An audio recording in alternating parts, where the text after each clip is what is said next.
प्रणाम और समस्त गुरु भाई बहन को मेरा प्रणाम स्वीकार हो। आप सभी को जानते हैं भगवान शिव सब आदि रूप से भगवान है। उनका ना आदि है ना अंत है, ना उनका जन्म है ना मृत्यु है। सारा देव देवी भगवान का सबका जन्म है मृत्यु है, लेकिन हमारा गुरु जो भगवान शिव उनका ना जन्म है ना मृत्यु है। तो उनका उत्पत्ति कहाँ से हुआ हम लोग सब जानते, कोई नहीं जानता वो कौन है, कहाँ से आए हैं। तो उनको हम लोग गुरु बना तो मान के उनको हम लोग गुरु मान के हम लोग बोलता हम लोग शिव का शिष्य है। लेकिन शिव का शिष्य हम लोग कैसा बना, हम लोग जानता है हम लोग शिष्य हम लोग शिष्य हुआ क्या नहीं हुआ शिव का नहीं जानता ना। लेकिन हम लोग मन ही मन बोलता है कि हे गुरु आप मेरा गुरु है, हम शिष्य है।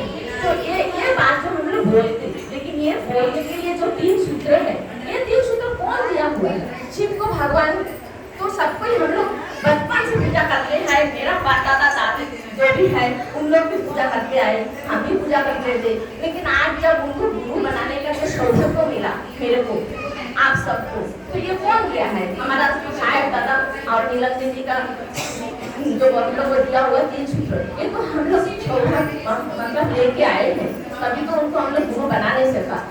लेकिन एक गुरु बनाने से नहीं होगा, गुरु मानने के लिए हम लोग मन से भाव को लेके आना। खाली भजन कीर्तन ये तो है साथ में करना ही है, नहीं तो हम लोग बोर हो जाएगा, कोई हम लोग बात नहीं सुनेगा, वो तो चलना ही है साथ में। तो इसका साथ में सबसे मेन मकसद है कि हम लोग जो गुरु बनाया है, किसको बनाया है? भगवान शिव को हम लोग गुरु बनाया है। तो उनको गुरु बनाने के बाद हम लोग को क्या करना है?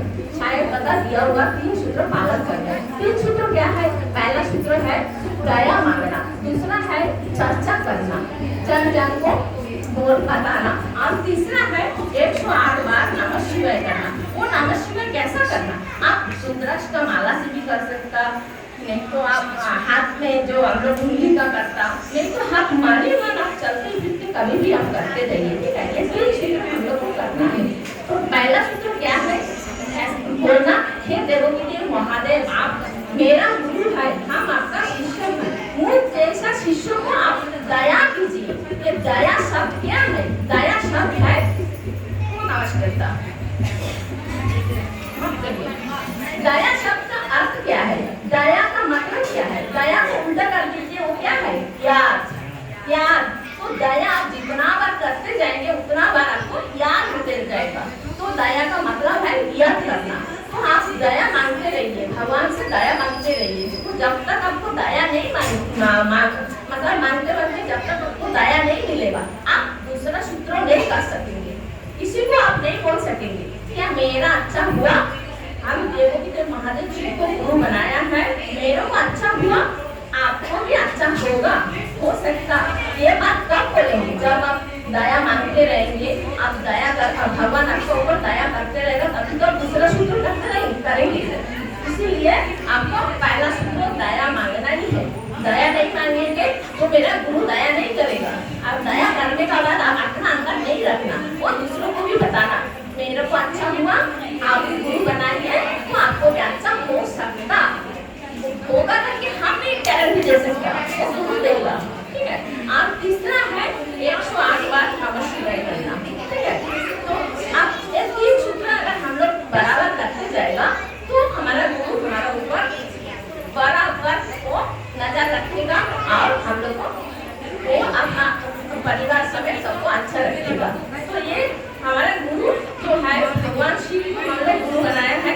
ये आप लोग सोचिए, कोई भी पूछेगा बोलेगा हाँ हम तो भगवान को शिव को पूजा करते हैं और वो शुरू से करते आया, हम तो सोमवार मानते हैं, लेकिन ये बात नहीं है। फिर बोलेगा क्या हाँ हम तो गुरु बना लिया, लेकिन बना तो लिया, लेकिन मानने के लिए आपको 3 सूत्र पालन करना ही है। लेकिन 3 सूत्र पालन करने के लिए हम लोग को कोई उपवास नहीं करना, कोई पूजा पाठ नहीं करना, कोई पंडित बुला के हवन नहीं करना, हम लोग को खाली माने मन उनको भाव अपना मन का भाव जगा के उनको 3 सूत्र पालन करना, बस और कुछ नहीं। आप पूजा पाठ करिए, घर में मंदिर में सब कहीं पे पूजा करिए, लेकिन पूजा करने में आप खाली उनको माने मन यही 3 सूत्र आप बोलना, पहला सूत्र और तीसरा, ये 2 ही उनको बोलना। दूसरा जो है वो आपको जब दया होएगा, आपका अनुभूति होगा तो दूसरा को बताएंगे, तो वो जितना बताएंगे जितना जन को हम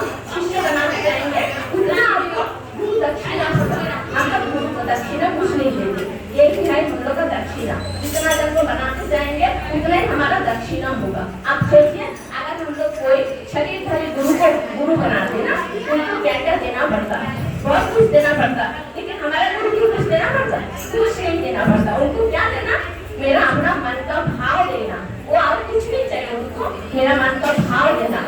आप उनको दक्षिणा में दे देना, दक्षिणा रूप में हम दूसरों को बनाना और एक जन को शिष्य बनाना, मेरा गुरु का और एक जन को शिष्य बनाना, तभी जाके वो दक्षिणा होगा।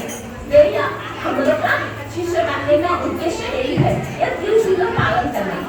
कोई सोचते नहीं, बोलते क्या 108 बार क्या माला से भी नमः शिवाय कर सकता, हो सकता तो जब माला से कुछ करना हो सकता नहीं, करना है, जरूरी है करना।